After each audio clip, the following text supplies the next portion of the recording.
Buenas tardes, mi nombre es Beatriz Roldán Zabaleta. Estudio el séptimo cuatrimestre de la licenciatura en Ciencias de la Educación en la Universidad de Los Ángeles, Campus Oaxaca.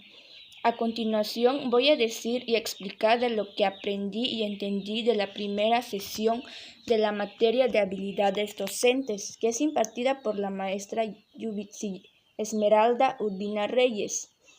Bueno, de lo que yo aprendí es que a lo largo de la historia de la educación se cuestiona el quehacer del docente, ya que esta varía en cada época histórica. Por eso explicaré acerca de cómo era la educación en la edad antigua, en la edad media, en la edad moderna, en la edad contemporánea y hasta hoy en la actualidad, que fue lo que más se vio en la clase.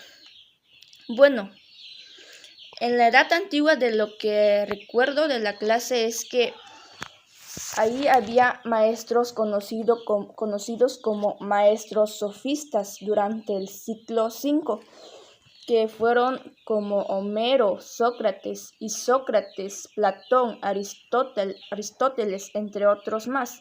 Su enseñanza se basaba en el análisis de los sentidos de las palabras. En la Edad Media, las escuelas monásticas fueron los primeros centros de educación, durante esta época.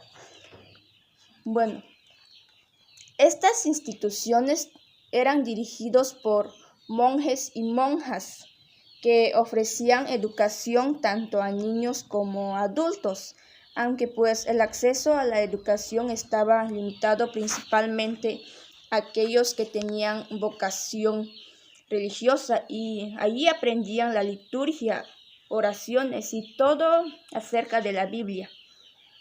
Aquí era una enseñanza memorística, pues esto quiere decir que los alumnos repetían lo que tenían que aprender hasta que lo memorizaban. En cambio, en la Edad Moderna, aquí destaca una de las obras más importantes acerca de la educación, que es la Didáctica Magna, del autor, pedagogo y filósofo John Amos Comenius. En ella, Comenius expone su concepción sobre la educación, los principios y los métodos que la sustentan, y propone un sistema educativo universal en el que dice que toda la enseñanza debería basarse en el aprendizaje previo. Ahora sigue la edad contemporánea. Aquí se funda la primera escuela normal de maestros y destacan personajes como Jean-Jacques Rousseau, Pestalozzi, María Montessori, Paulo Freire y Celestine Freinet. Bueno, ahora explicaré cuáles fueron sus aportaciones. Rousseau, en el caso de este autor, es considerado uno de los principales pensadores de la Ilustración. Él cree que la educación debe ser libre, que el niño debe ser libre para aprender a su propio ritmo y de acuerdo con sus intereses. Aquí la educación debe evitar la imposición de dogmas o creencias. Ahora explicaré las aportaciones de Pestalozzi, que fue un educador, un pedagogo y filósofo suizo, y es considerado uno de los más importantes pensadores de la educación. Bueno, él diseñó un método. Su método es un enfoque pedagógico que se centra en el desarrollo integral del niño a través de la observación, la experiencia y el juego. Él creía que los niños aprendían mejor a través de la exploración y la experimentación, y que la enseñanza debía adaptarse a las necesidades y capacidades individuales de cada niño. Ahora, María Montessori. De lo que yo recuerdo de María Montessori es que ella es de origen italiano, estudió antropología, filosofía y psicología. Sus contribuciones que ha realizado a la educación son transformar el sistema del aula, en el que debería ser un lugar espacioso, debería ser ordenado y agradable. También debería ser un lugar abierto. También proveer de materiales en función del nivel del desarrollo del alumno, y también dice que el rol del adulto es secundario, pues en el que se trata de intervenir lo mínimo posible sin obstaculizar el proceso de aprendizaje del alumno. Ahora, Paulo Freire.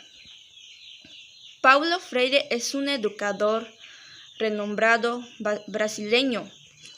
Una de sus frases que yo recuerdo de este autor es que